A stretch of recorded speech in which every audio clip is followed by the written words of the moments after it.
भवतु सहनौ भुनक्तु सह वीर्यं करवावहै तेजस्विनावधीतमस्तु मा विद्विषावहै। ॐ शान्ति शान्ति शान्तिः। शङ्करं शङ्कराचार्यं केशवं बादरायणं सूत्रभाष्यकृतौ वन्दे भगवन्तौ पुनः पुनः। ईश्वरो गुरुरात्मेति मूर्तिभेदविभागिने व्योमवद्व्याप्तदेहाय दक्षिणामूर्तये नमः। ॐ शान्ति शान्ति शान्तिः।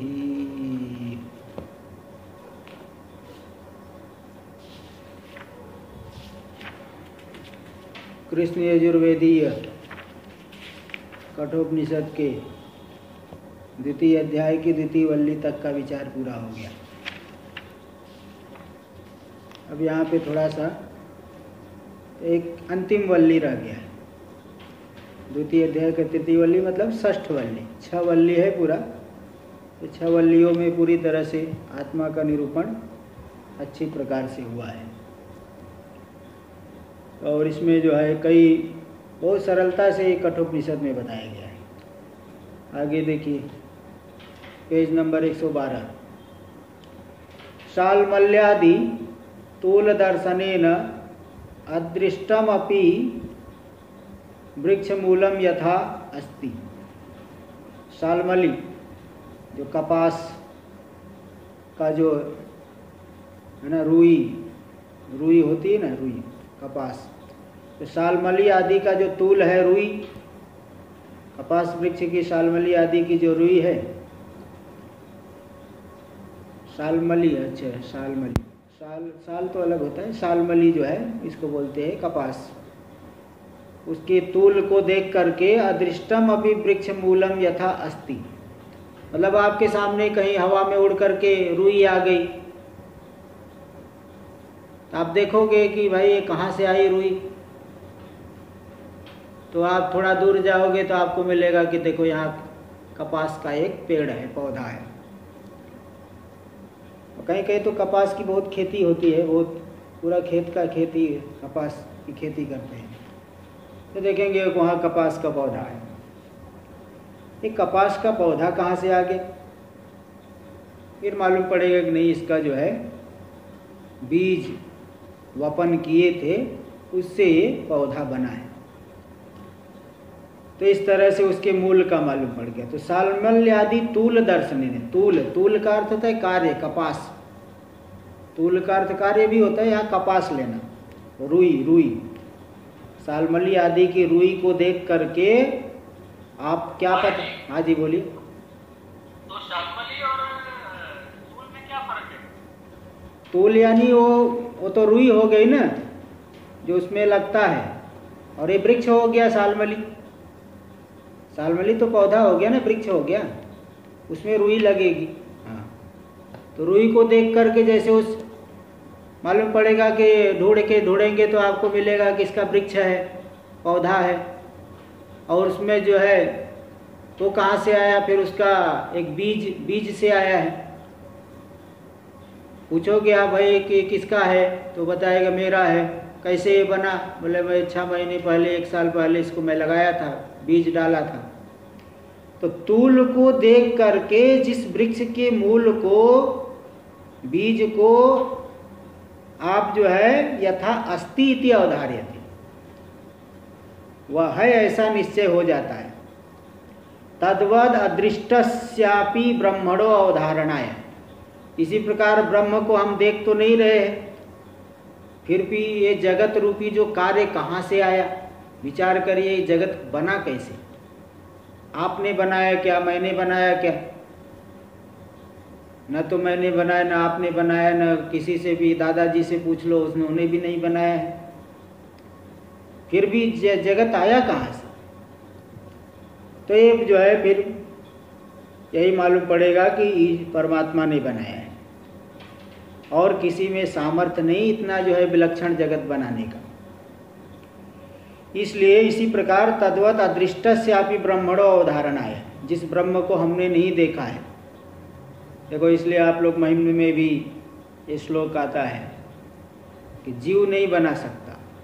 वहाँ श्लोक अजन्मानो लोका किमवयवन्तोऽपि जगता मधिष्ठातारं किं भवविधिरनादृत्य भवति अनीशो वा कुर्याद् भुवन जनने कः परिकरो यतो मंदास्त्वां प्रत्यमरवर संशेरतैमे। श्लोक है वो, अजन्मानो लोका किमवयवन्तोऽपि जगता। ठीक है, जो जगत है, जगत में लोक है, सावयव है, निरवयव तो है नहीं। तो सावयव हो करके भी क्या अजन्मानो, बिना जन्म के ही हो गए। सावयव वस्तु तो कभी जो है नित्य नहीं होती, उसकी कभी न कभी उत्पत्ति हो। जैसे शरीर सावयव है, इसकी उत्पत्ति हुई है। कोई भी पदार्थ है, घट सावयव है, उसकी उत्पत्ति हुई है। कोई भी अवयव वाला पदार्थ है, उसकी उत्पत्ति होती है, विनाश होता है। ये जगत भी जो है सावयव है, इसलिए इसकी उत्पत्ति माननी पड़ेगी। अब जब उत्पत्ति मानोगे तो जगताम अधिष्ठातारं किम भव विधिरनादृत्य भवति। अधिष्ठाता कर्ता को का अनादर करके जगत की भव विधि रचना हो सकती है क्या? एक छोटा सा घड़ा बनाने के लिए कर्ता चाहिए, ये पूरा जगत को क्या बिना कर्ता के बना लेंगे? कर्ता कोई चेतन होना चाहिए तब बनेगा। फिर आया ठीक है भाई, कर्ता मानो तो जीव भी चेतन है, ईश्वर भी चेतन है, किसको मान लिया जाए? यही मान लो जीव ने अपने कर्मों से बना लिया है, जीव के कर्म से बन गए हैं। बोले नहीं, ऐसा नहीं कर सकती। अनीशो वा कुर्यात् भुवन जनने कह परिकरो। अनीश यानी जीव, जीव इस जगत को बना ले तो जीव, ऐसा जीव के पास क्या सामग्री है बताओ? कि जीव बेचारा तो, कई लोग देखो गरीब लोग हैं, घर भी अपना घर नहीं बना पाए, जगत क्या बनाएंगे? कई लोग किराए के मकान पे रहते हैं,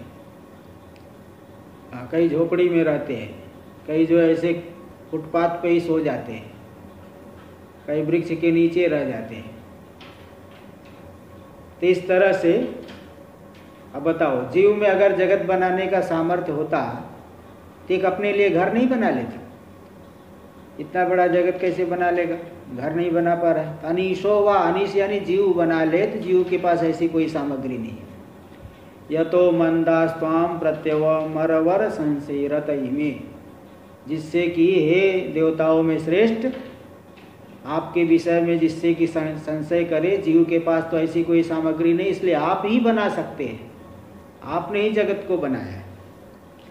इसलिए तद्वत अदृष्टस्यापि ब्रह्मणो अवधारणाय, ब्रह्म को हमने देखा तो नहीं है, तो भी जगत रूपी कार्य के माध्यम से उस ब्रह्म का निर्धारण करने के लिए प्रक्रमते यानी आरंभ करते हैं। इत्याह तूलावधारणेन इति। भाष्य में देखिए, तूलावधारणेनैव मूलावधारणं वृक्षस्य क्रियते। तूल के कार्य के निश्चय से रुई को देख करके जैसे वृक्ष के मूल का अवधारण हो जाता है। वृक्ष, रुई कहाँ से आई? वृक्ष से आई। वृक्ष कहाँ से आया? बीज से आया। इस तरह से ये न्याय है, युक्ति है। तूलावधारणेन मूलावधारणम, ये न्याय है। अथवा सामान्य रूप से करते कार्यम दृष्ट्वा कारणस्य अनुमानम, कार्य को देख करके कारण का अनुमान। तो लोक में जैसे होता है, यथा जैसे होता है, एवं ठीक इसी प्रकार से संसार कार्य वृक्षावधारणेन तन्मूलस्य ब्रह्मण, इसी प्रकार संसार रूपी ये वृक्ष है, उपमा दे रहे, वृक्ष की उपमा। संसार भी एक प्रकार से वृक्ष ही है। अब वृक्ष क्यों है, सब देखिए भाष्य में बहुत जबरदस्त बातें बताए हैं। तो संसार कार्य रूपी वृक्ष के अवधारण के द्वारा तन्मूलस्य ब्रह्मण स्वरूपा वदिदार ईशया, संसार कार्य रूपी वृक्ष के अवधारण के द्वारा, निश्चय के द्वारा, अवधारण यानी निश्चय, निश्चय के द्वारा उसका जो मूल है ब्रह्म, उस ब्रह्म के स्वरूपा वदिधार ईशया, स्वरूप अवधारण करने की इच्छा से। भाई संसार का रूपी कार्य के निश्चय से उसके मूल ब्रह्म के स्वरूप का निश्चय करने की इच्छा से, ब्रह्म का स्वरूप क्या है, परमात्मा का स्वरूप क्या है, इसका निश्चय करने की इच्छा से इयं षष्ठी वल्ली आरभ्यते, षष्ठी वल्यारभते आरभ्यते, ये षष्ठ अंतिम वल्ली, षष्ठ वल्ली का आरंभ किया जा रहा है। अब पहले मंत्र देख लीजिए। मंत्र, प्रथम मंत्र, ऊर्ध्वमूलो वाक्शाख येषोच्चत्थ सनातनः तदेव शुक्रं तद्ब्रह्म तदेवामृतमुच्यते तस्मिन् लोकाश्रिताः सर्वे तदुनातेति कश्चन एतद्वैतत्। ऊर्ध्वमूलो अवाक्शाखा, इस संसार का मूल कौन? ऊर्ध्वम, ऊर्ध्व यानी जो परमात्मा है, ईश्वर, वही है मूल। ऊर्ध्व यानी जो सबसे उत्कृष्ट ब्रह्म, ऊर्ध्व का अर्थ लेना उत्कृष्ट ब्रह्म, सर्वोत्कृष्ट ब्रह्म, वही है इस जगत का मूल। ऊर्ध्वम मूलम यस्य जगतः यस्य वृक्षस्य स वृक्ष ऊर्ध्वमूलः, परमात्मा रूपी मूल वाला है। अवाक शाखा, इसकी शाखाएं जो है नीचे की तरफ है, मतलब जो परमात्मा से निकृष्ट है। अव्यक्त, अहंकार, पंचभूत, ठीक है, इन सब से बना हुआ है जगत। इसलिए इसकी जो शाखाएं है, जैसे वृक्ष है तो वृक्ष क्या केवल अंकुर हो जाने मात्र से वृक्ष नहीं कहा जाता।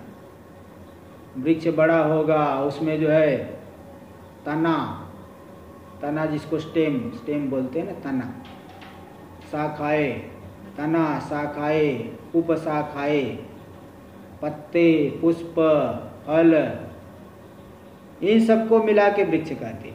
केवल जो है ऐसे ही खड़ा है तो शाखा वोखा काट दिए तो क्या, हाँ वो तो ठूठ हो गया, हाँ ठूठ राज बच जाएगा। इसलिए वो जो जड़ होनी चाहिए, तना होना चाहिए, शाखाएं, उपशाखाएं, ऐसे पत्ते, पुष्प, फल, ये सब मिला करके वृक्ष होता है। इसलिए अवाक शाखा, इस संसार रूपी वृक्ष की शाखाएं कौन है? अवाक, अव्यक्त से लेकर के स्थावर पर्यंत। अव्यक्त माया, माया से फिर पंचभूत होंगे, फिर पंचभूत में फिर नाना प्रकार की जो है योनियां है, शरीर बन गए नाना प्रकार के लोक। तो अव्यक्त से लेकर के स्थावर पर्यंत इसका जो है ये हो गया, ये शाखाएं, हाँ शाखाएं, हाँ। अवाक शाख लिखा है, शाखा कब है? शाख लिखा है, समास हुआ है ना। अच्छा। अवाक शाखा, अवाच्य शाखा यस्य स वृक्ष अवाक शाखा। अच्छा। हाँ, इस तरह से हो जाता है ना। तो ये समास हो जाता है ना, शाखा को हरस हो जाएगा। भाई मूलम, मूलम तो नपुंसक लिंग होता है, यहाँ पुल्लिंग क्यों हो गया? बहुब्री समास हो जाता है। ऊर्ध्वम मूलम यस्य वृक्षस्य स वृक्ष ऊर्ध्वमूलः। पीताम्बर, तो पीतम अंबरम यस्य, पीला कपड़ा है जिसका, उसे पीताम्बर कहें। समास हो जाता है ना समास। अवाक शाखः यानी नीचे की तरफ शाखा वाले है, तो नीचे मतलब वही अव्यक्त आदि है, नीचे अव्यक्त अहंकार वो सब निम्न भाव है परमात्मा की अपेक्षा, वही इस जगत की शाखा है।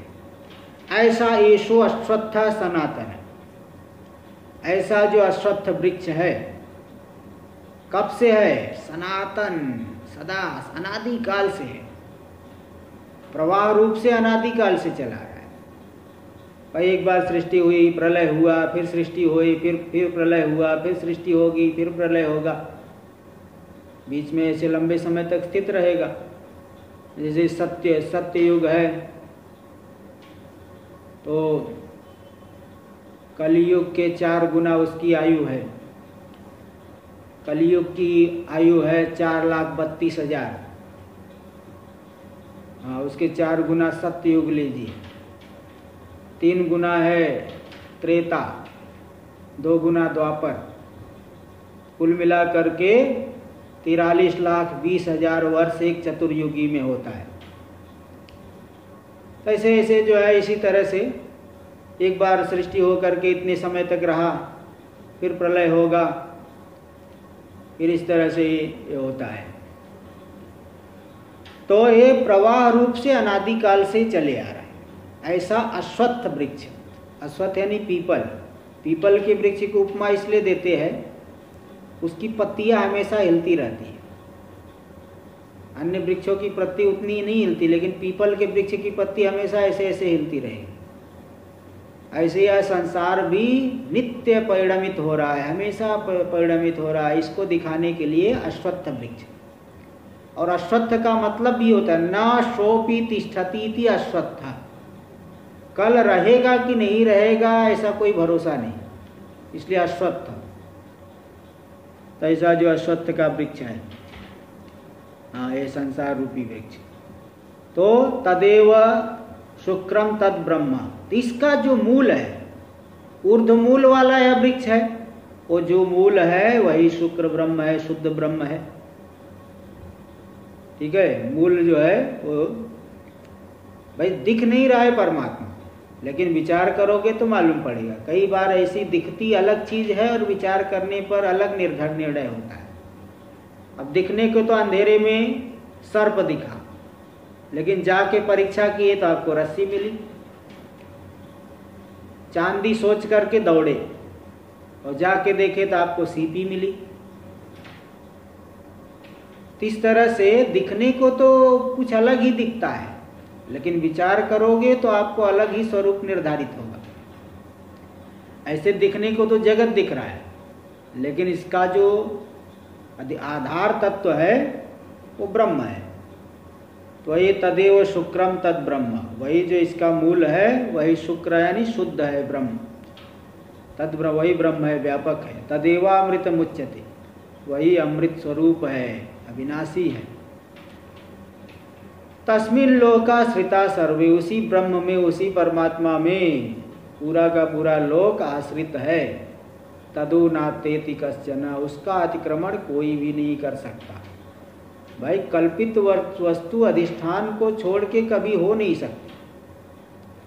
अधिष्ठान को छोड़ के थोड़ा समय भी रह जाए फिर उसको कल्पित क्यों कहोगे? इसलिए जगत जो है अधिष्ठान में कल्पित है, उसका उस अधिष्ठान का अतिक्रमण कोई कर नहीं सकता है। सृष्टि स्थिति प्रलय तीनों कालों में अधिष्ठान से अतिरिक्त वो जगत नहीं है।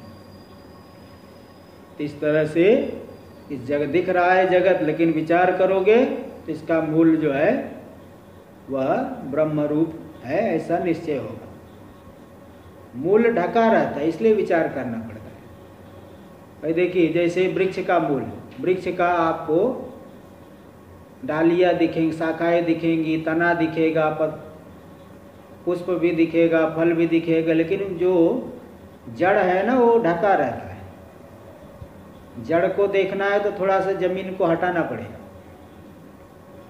ऐसे ही स्वरूप को जानना है, जगत के जड़ को जानना है तो थोड़ा मिट्टी, धूल मिट्टी हटाना पड़ेगा। विचार करके तभी जान पाएंगे, पहुंच पाएंगे। इसलिए विचार करेंगे तो इसका जो मूल है वही शुक्र ब्रह्म है, वही अमृत है, उसी में पूरे के पूरे लोक आश्रित है, उसका अतिक्रमण कोई नहीं कर सकता। ये तद वह तद, यही वह ब्रह्म है जिसको तुमने मुझसे पूछा था, मैंने उसको बता दिया। भाष्य में देखिए। हाँ जी बोलिए। तो इस गणित से हम हजारों करोड़ों सालों से फेल हो गया है। हाँ जी आपकी गणित से जो शास्त्र बोल रहा है, मतलब हम हजारों करोड़ों सालों से फेल हो गया है। हाँ वो तो है, अनादिकाल से चल रहा है ना। अब देखो कि कितनी योनियों में, दूसरी योनियों में तो विचार का सामर्थ्य है नहीं। एक मनुष्य के शरीर में ही विचार का सामर्थ्य है, उसमें भी तत्पर कम लोग ही हो पाते हैं। फिर दोबारा मनुष्य का शरीर मिले न मिले, कब मिलेगा पता नहीं। इसलिए ये जो है लंबा गणित इसीलिए चल रहा है, अनादिकाल से चला आ रहा है प्रवाह। चलिए देखिए, भाष्य में देखिए, ऊर्ध्वमूल ऊर्ध्वं मूलं। मूल मतलब कौन है मूल? यत् तद विष्णु परमम पदम, जो विष्णु व्यापक परमात्मा का परम पद है, अविनाशी पद है। ऐसा अविनाशी पद ही मूल है जिस जगत, जिस वृक्ष का। इति ऊर्ध्वमूलः वृक्षः इति पदमस्य, अस्य वृक्षस्य इति सोयम, ऐसा जो यह वृक्ष है। कैसा वृक्ष? कहाँ से लेके कहाँ तक? अव्यक्तादि स्थावरांत संसार वृक्ष। अव्यक्त नहीं, माया, माया से लेकर के स्थावर पर्यंत यह जो संसार वृक्ष है, ऊर्ध्वमूल, परमात्मा रूपी मूल वाला हो गया। व्यापक परमात्मा का परम पद वही है मूल, ऊर्ध्वमूल। वृक्षश्च, बोले वृक्ष क्यों बोलते हो? बोले वृक्ष इसलिए बोलते हैं क्योंकि जैसे वृक्ष का छेदन होता है, तो इसी प्रकार तत्व ज्ञान से इस जगत का भी छेदन होता है। जगत तत्व ज्ञान हो गया तो जगत रूपी वृक्ष का हमेशा के लिए छेदन हो जाए, इसलिए इसको वृक्ष कहते हैं। देखो ये टीका में दे रहे हैं, वृक्ष शब्दे प्रवृत्ति निमित्तम। वृक्ष शब्द का प्रवृत्ति निमित्त क्या है? किस किस किस जो है अवच्छेदक को लेकर के आप वृक्ष कह रहे हैं उसको? शक्यता अवच्छेदक, प्रवृत्ति निमित्त। भाई जैसे मनुष्य, मनुष्य क्यों कहोगे किसी को आप? क्योंकि उसके अंदर मनुष्यता है, तभी मनुष्य कहोगे। पशु क्यों कहोगे? पशुत्व है। तो पशु पद की, पशु शब्द से क्यों कहा जाए? क्योंकि उसके अंदर पशुत्व है, शक्यतावच्छेदक, उसी को प्रवृत्ति निमित्त कहते हैं। तो प्रवृत्ति निमित्त, वृक्ष शब्द में प्रवृत्ति निमित्त क्या है? तो आप बता रहे हैं कि वृक्षश्च भ्रश्चनात्, क्योंकि इसका छेदन होता है। ओ भ्रश्चु छेदने धातु से बना है। टीका में देख लीजिए, ओ भ्रश्चु छेदने अस्य धातु, ओ भ्रश्चु छेदने धातु है, इस धातु से स प्रत्ययांत, स प्रत्यय हो जाएगा। ये उणादि सूत्र आता है, नु भ्रश्ची कृत्य ऋषिभ्य कित, उस सूत्र से स प्रत्यय हो करके इसका रूप व्याकरण पढ़ने वाले जानते हैं कि वो स प्रत्यय आगे, वो भ्रश्चु का भ्रश्च बचा, स प्रत्यय आगे है तो भ्रश्च व्रज सृज मृज यजराज भ्राज छसाम श से च को श हो जाएगा, षढ़ो का शी, और व्रज र को संप्रसारण होकर के री हो जाएगा और बन जाएगा वृक्ष। तो जिसका छेदन होता है वही वृक्ष है। हाँ, और दूसरी बात क्या, इसी धातु से वृश्चिक शब्द भी, जैसे वृक्ष बना वैसे वृश्चिक शब्द भी बनता है। वृश्चिक, जैसे बिच्छू, वृश्चिक, वृश्चिक डंक मार दिया बिच्छू ने, बहुत दुख होता है। ऐसे संसार रूपी वृक्ष भी बारंबार डंक मारते रहता है, बहुत परेशान करता है। संसार में कितनी परेशानी है, तो इसलिए इसको वृक्ष कहते हैं। देखो टीका में, छेद्यत्वे युक्ति माह, यह इस वृक्ष का छेदन होता है। वृक्ष छेद्य है, यानी जो छेदन के योग्य, इसका छेदन होता है। इसमें क्या युक्ति है? भाई वृक्ष तो हमको दिख रहा है, उसको कोई काट लेता है। संसार का कि इसमें क्या युक्ति, किसका छेदन होता है? तो बता रहे, देखिए, जन्म जरा मरण शोकाद्यनेकानर्थात्मक प्रतिक्षणा मन्यथा स्वभाव।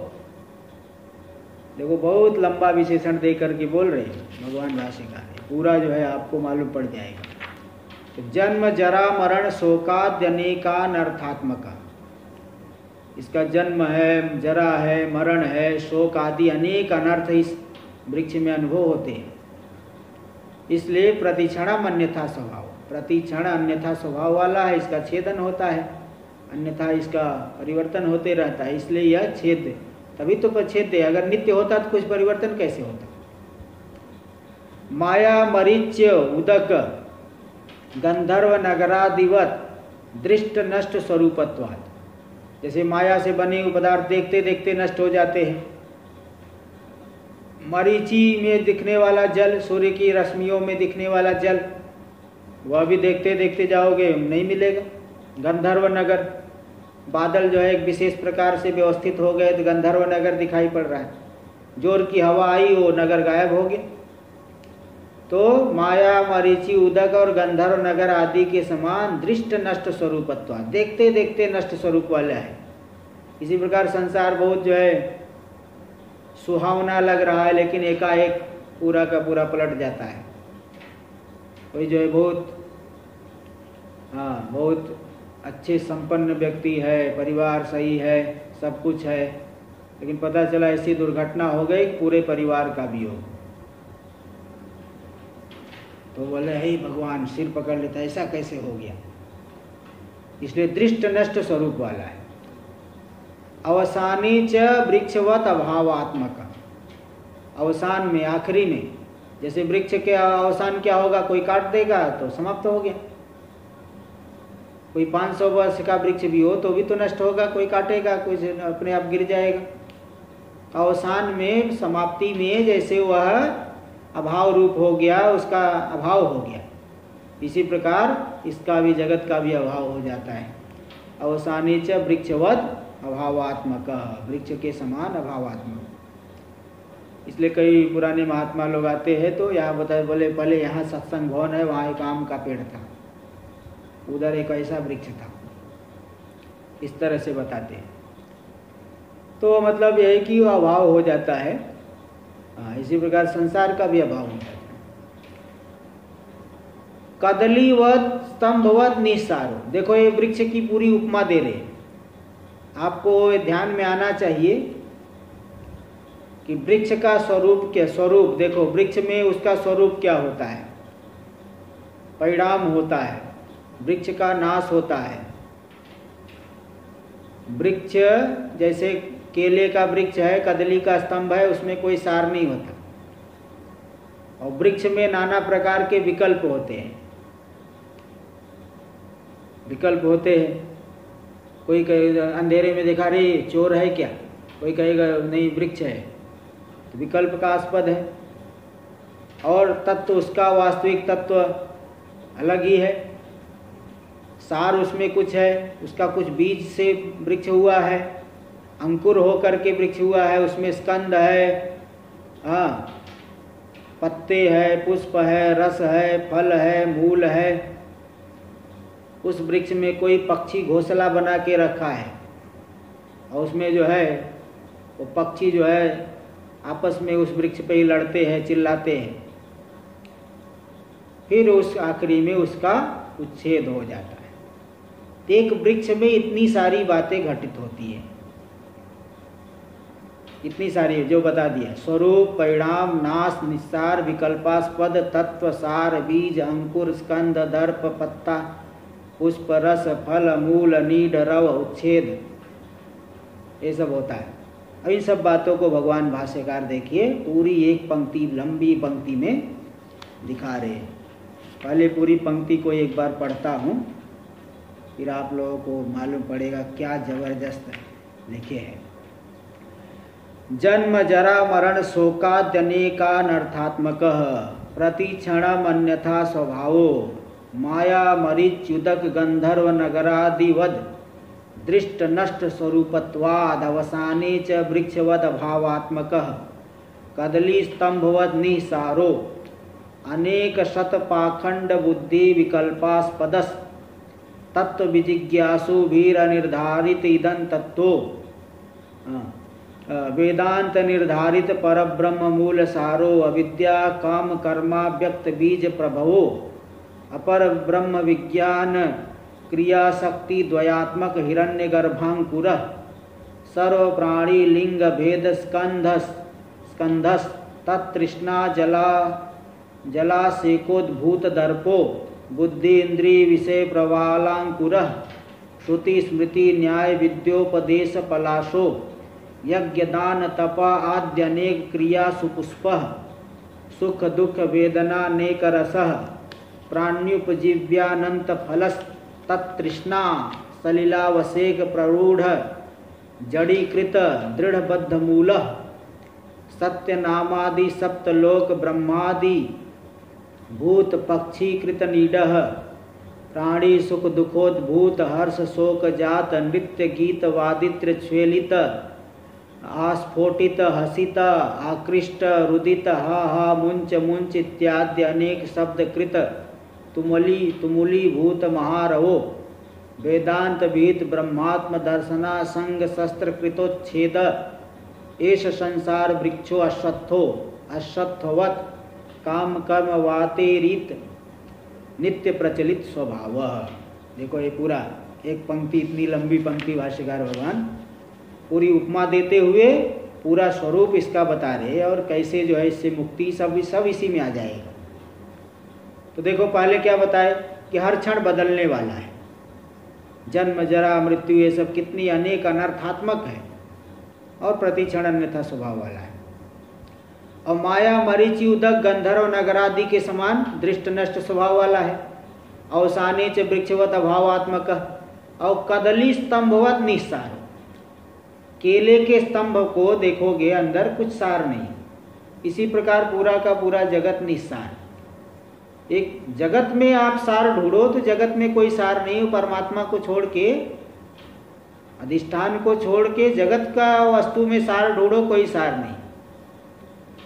बड़े बड़े जो है कितने वीर, कितने जो है राजा लोग, कितने धनी लोग, कितने सुंदर लोग, सब के सब मिट्टी में मिल गए, कोई जो है कुछ सार नहीं। तो कदली स्तंभ के समान निस्सार है। अनेक सत पाखंड बुद्धि विकल्पास्पदस। जैसे वृक्ष में विकल्प होता है ना कि स्थाणु है कि वृक्ष है, इसी प्रकार संसार में भी अनेक प्रकार पाखंडियों की बुद्धि के द्वारा विकल्प का आस्पद बनता है। कोई कहेगा सत्य है, कोई कहेगा सत्य शून्य है, कोई कहेगा कुछ है। इस तरह से नाना प्रकार के पाखंड। पाखंड मतलब देखो, पाखंड का मतलब होता है नास्तिक, पाखंडी। पा का मतलब होता है त्रयी धर्म। पाह त्रय, पाति रक्षति ति पाह। पाह यानी त्रयी धर्म। चारों वेदों में जो धर्म बताएगा उसको कहते पा। और तम खंडयति ति पाखंड। उस वैदिक धर्म का जो खंडन करने वाले हो गए पाखंड। पाखंड मतलब विधर्मी लोग, नास्तिक, पाखंडी यानी नास्तिक, त्रय धर्म का खंडन करने वाले। तो जो सैकड़ों जो पाखंडी लोग हैं उनकी बुद्धि के विकल्प का आस्पद वो लोग कहेंगे, कोई कहेगा कि यह सत है, असत है, क्या है, कुछ इस तरह से नाना प्रकार के ये विकल्प करते हैं। टीका में भी कुछ दे देंगे। और तत्व विजिज्ञासु भी निर्धारित ईदन तत्व। तत्व विजिज्ञासुओं के द्वारा अपनी बुद्धि से आप तत्व का निर्धारण कर लो, कभी हो नहीं सकता है। तत्व विजिज्ञासुओं के द्वारा अनिर्धारित ईदन तत्व, यह ईदन तत्व यह ऐसा है, इस प्रकार से तत्व जिज्ञासुओं के द्वारा निर्धारित नहीं हो सकता।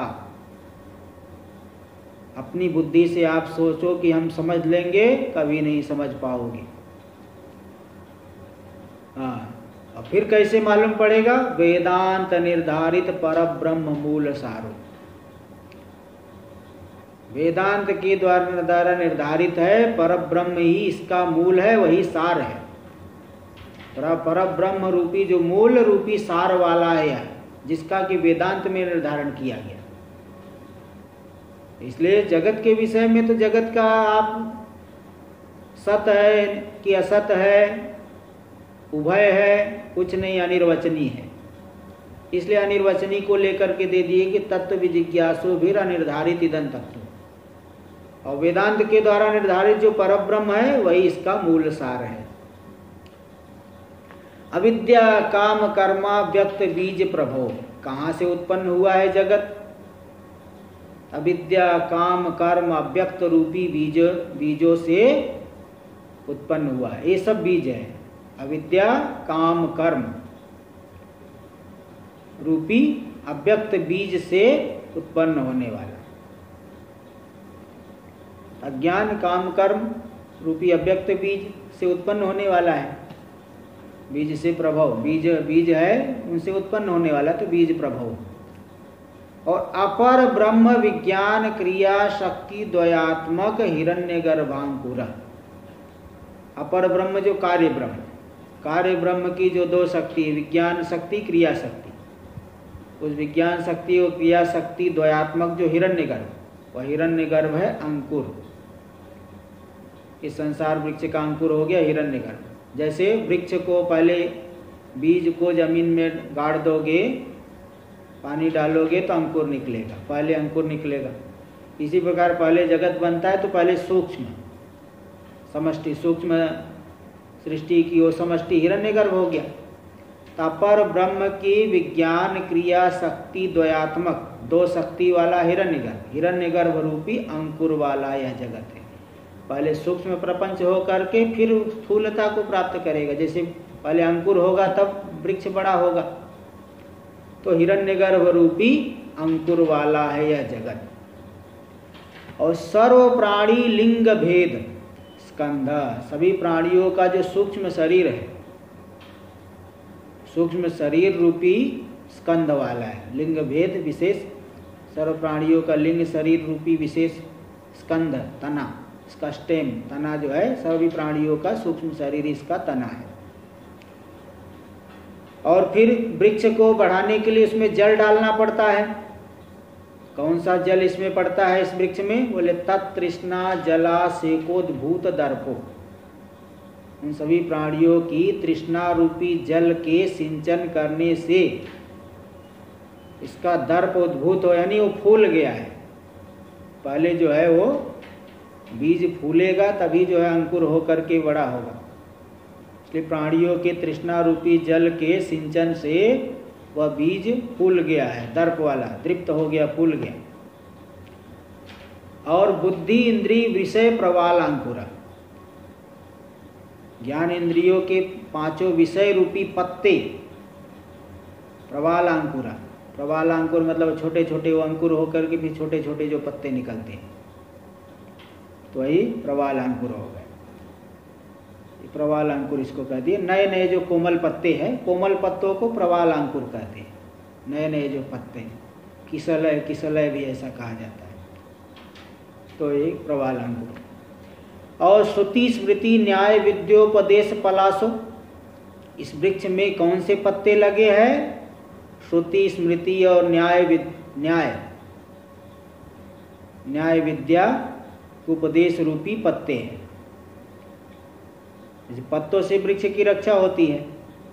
इसी प्रकार श्रुतियों में जो विद्या का उपदेश है, स्मृति में न्याय, इन सभी विद्याओं का उपदेश रूपी पत्ते हैं जिस वृक्ष में। इस प्रकार के पत्ते हैं। तो इसलिए अच्छा ऐसा भी ले सकते, श्रुति स्मृति न्याय और ज्ञान का उपदेश।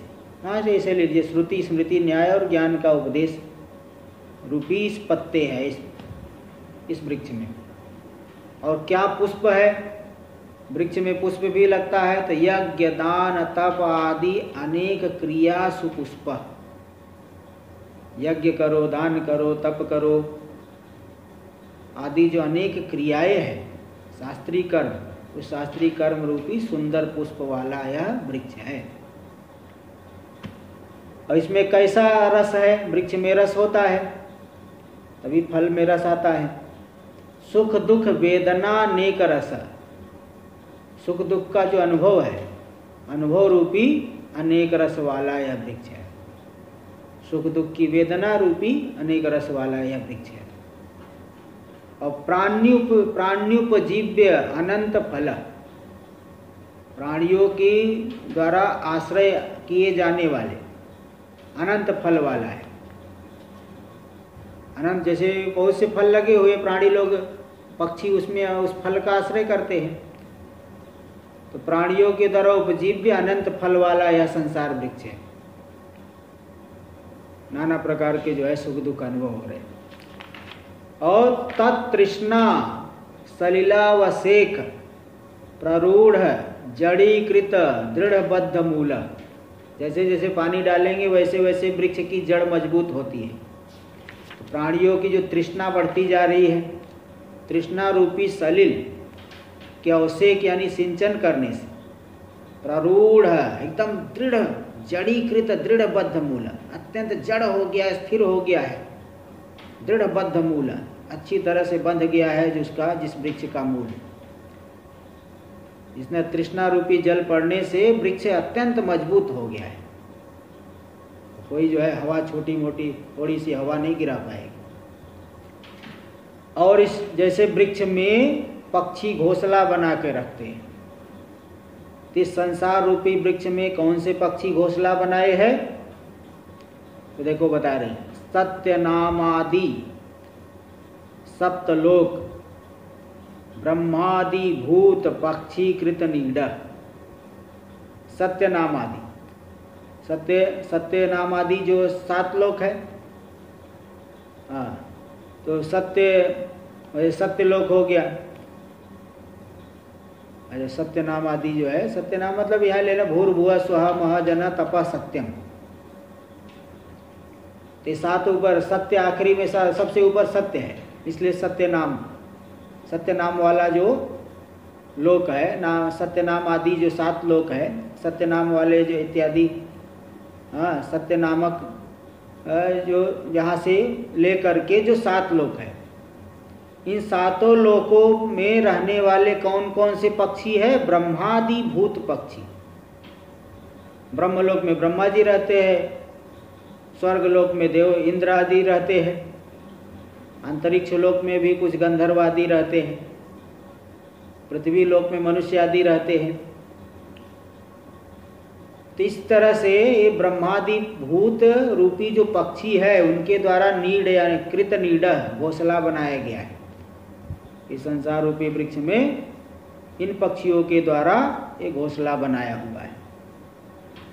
जैसे कोई बड़े वृक्ष में अनेक प्रकार के पक्षी घोंसला बनाए रहते हैं, इसी प्रकार इन भूतों के द्वारा घोंसला बनाया हुआ है।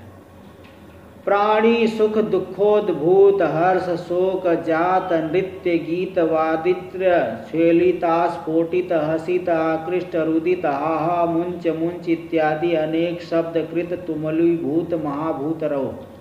देखिए जैसे वृक्ष में कई पक्षी लोग कभी लड़ने लगते हैं, कभी खेलने लगते हैं, कभी कुछ करेंगे, तो बहुत अनेक पक्षियों का मिल करके बहुत तेजी से आवाज होता है। अभी 2-3 दिन पहले यहाँ पता नहीं कहाँ से सैकड़ों कौवे आ गए थे, बहुत जोर जोर से एकदम चिल्ला रहे थे। तो इसी प्रकार जैसे वृक्ष में कई पक्षी है साथ में लड़ने लगे, कभी जो है खेलने लगे, कभी कुछ करने लगे, चाँव चाँव चाँव चाँव चाँव चाँव, ऐसे ही बहुत जोर से आवाज़ आएगी। इसी प्रकार इस पूरे संसार में देखो चारों तरफ हाहाकार मचा हुआ है। इस समय तो कोरोना काल में तो हर सब जगह लोग चिल्ला रहे हैं। देखो क्या क्या हो रहा है। प्राणी सुख दुखोद्भूत हर्ष, प्राणियों को सुख होगा तो उनको हर्ष हो जाता है, दुख का उद्भव होगा तो उन्हें शोक हो जाता है।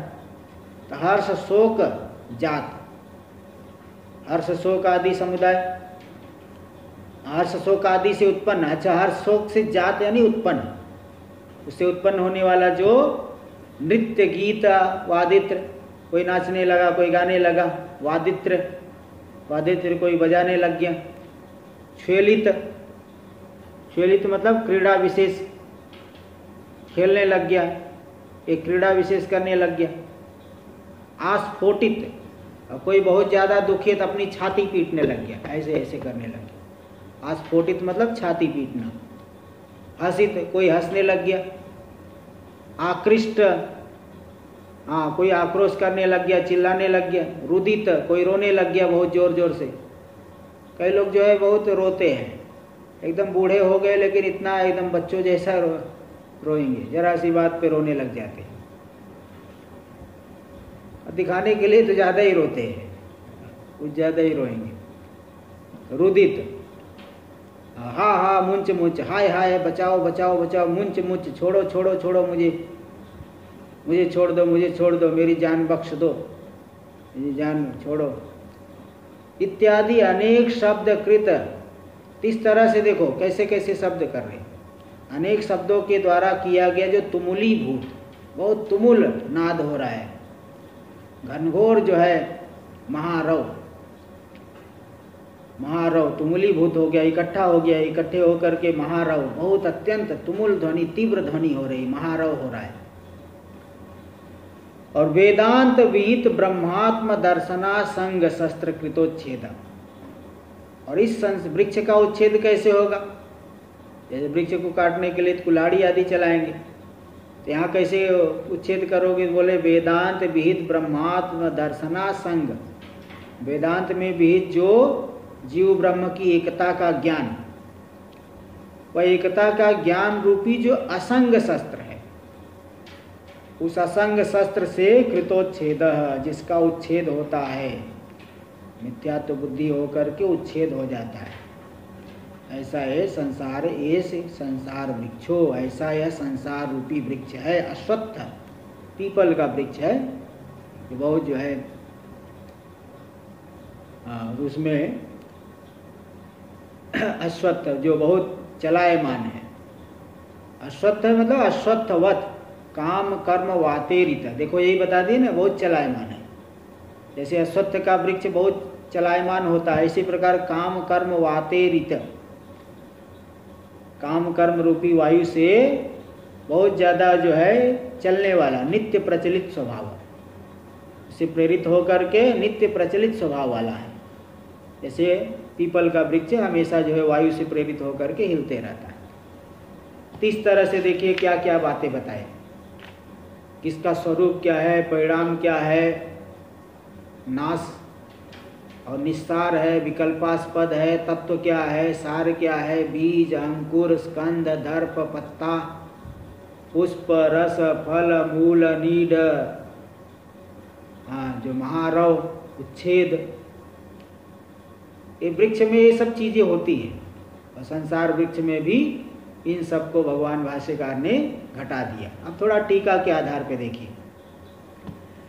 प्रसिद्ध वृक्ष साम्याद व वृक्ष शब्द प्रयोग, प्रसिद्ध वृक्ष जो है उसकी समानता है, इसलिए इसमें वृक्ष शब्द का प्रयोग हो गया। इति अभिप्रेत्याह अवसाने च, इसी अभिप्राय से कहा गया कि अंत में यह भी, जैसे संसार में वृक्ष अंत में अभाव को प्राप्त हो जाता है, इसी प्रकार यह वृक्ष भी अंत में अभाव को प्राप्त हो जाता है। फिर दिए थे कि अनेक सैकड़ों पाखंडियों की बुद्धि के विकल्प का आस्पद है, उसको बता रहे। देखिए क्या क्या विकल्प करते हैं। प्रसिद्ध वृक्षो स्थाणुर्वा पुरुषो वा इति विकल्पास्पद, प्रसिद्ध वृक्ष में कभी भ्रांति हो जाती, संशय हो जाता है, स्थाणु है कि वृक्ष है, विकल्प हो जाता है। ऐसा विकल्प का आश्रय देखा गया, आस्पद देखा गया है। तथा अयम अपि, विकल्पास्पद मतलब विकल्प का आश्रय, आस्पद यानी आश्रय देखा गया। तथा अयम अपि, इसी प्रकार यह संसार वृक्ष भी क्या है, संघातो वा परिणामो वा आरब्धो वा। देखो संघात, ये बौद्ध लोग कहते संघात, देखो इसमें वाद जो आरंभवाद कणभक्ष पक्ष, संघातवादो भदंत पक्ष, सांख्यादि पक्ष परिणामवाद, वेदांत पक्षस्तु विवर्तवाद। कणभक्ष यानी कणाद, न्याय मत क्या है, आरंभवाद। वो लोग क्या कहते हैं, घटपट आदि का आरंभ हुआ, इसी प्रकार परमाणुओं से जगत का आरंभ हुआ है, नया जगत आरंभ हुआ है, आरंभवाद। और बौद्ध लोग क्या कहते हैं, संघात। देखो जैसे वो घट, हम लोग कहेंगे घट अलग से बना ना, वो लोग कहेंगे घट अलग नहीं, परमाणुओं का पुंज ही घट है।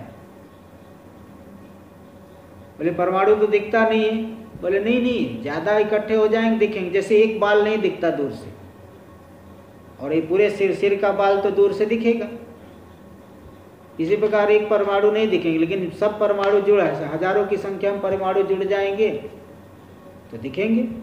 इसलिए घटपट आदि जो पदार्थ है वो परमाणुओं का पुंज ही है, अलग से घट नहीं, बल्कि परमाणु, बहुत से परमाणु ही घट रूप में दिख रहे हैं। इसको कहते हैं संघातवाद। ऐसे पूरा संसार संघात रूप है, ऐसा कहेगा बौद्ध। परिणामो वा, सांख्य लोग क्या कहेंगे? परिणाम है। आरब्धो वा, आरब्ध मतलब वही आरंभवाद बता दिए नैयायिक लोग। सद असदवाद, कोई कहेंगे सत्य है।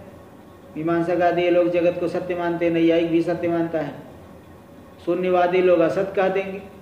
असदवा इत्यादि नाम अनेकेसाम, इस तरह से अनेक बुद्धि का विषय। सत संख्याक पाखंड बुद्धि विकल्पानां विषय, सैकड़ों की संख्या में जो पाखंडी लोग हैं, नास्तिक लोग हैं, उनकी बुद्धि के विकल्प का विषय है यह संसार वृक्ष।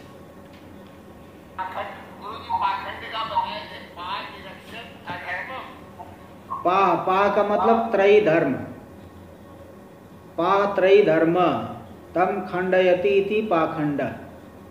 त्रयी धर्म, त्रयी मतलब वैदिक धर्म, वेद में जो बताया गया। त्रयी धर्म को पा शब्द से कहते। पा त्रयी धर्म तम खंडयति इति पाखंड। किम संज्ञको यं वृक्ष इति अनौध। हाँ जी बोलिए। मतलब यहाँ पर बोल रहे हैं कि शास्त्रीय वेदांत को छोड़ के सब पाखंडी है ना। हाँ तो मतलब क्या कि वो पाखंड हो, नास्तिक लोग जो, हाँ नास्तिक, हाँ सही, यहाँ तो ठीक कह रहे। त्रयी धर्म का जो खंडन करे, सही है, सही हो तो सभी लोग इसी के श्रेणी में आ जाएं, क्योंकि अपनी अपनी युक्ति लगाते हैं ना, इसलिए वो सही नहीं, सबको ले लिए पाखंड बुद्धि के, पाखंडी नास्तिकों की बुद्धि के। तो नास्तिक वही पाखंडी मतलब विधर्मी, यानी शास्त्र के तात्पर्य को नहीं लेने वाले, उनकी बुद्धि के विकल्पों का विषय है। तो अरे त्रयी धर्म, त्रयी वेद को कहते हैं। 3 प्रकार के मंत्रों को लेकर के त्रयी, हाँ हाँ मंत्र को लेकर के त्रयी का, त्रयी यानी वेद। हाँ त्रयी मतलब 3 प्रकार के मंत्र होते हैं ना, ऋग यजु साम, 3 ही प्रकार के मंत्र, इसलिए वेद को त्रयी कहते हैं। त्रयी सांख्यम योग, तो त्रयी यानी वेद। चलिए आगे कल करेंगे। ओम सहनाववतु सहनौ भुनक्तु सह वीर्यं करवावहै तेजस्विनावधीतमस्तु मा विद्विषावहै। ओम शांति शांति शांति। शंकरं शंकराचार्यं केशवं बादरायणं सूत्रभाष्य कृतौ वन्दे भगवन्तौ पुनः पुनः। ईश्वरो गुरुरात्मेति मूर्तिभेदविभागिने व्योमवद्व्याप्तदेहाय दक्षिणामूर्तये नमः। ओम शांति शांति शांति।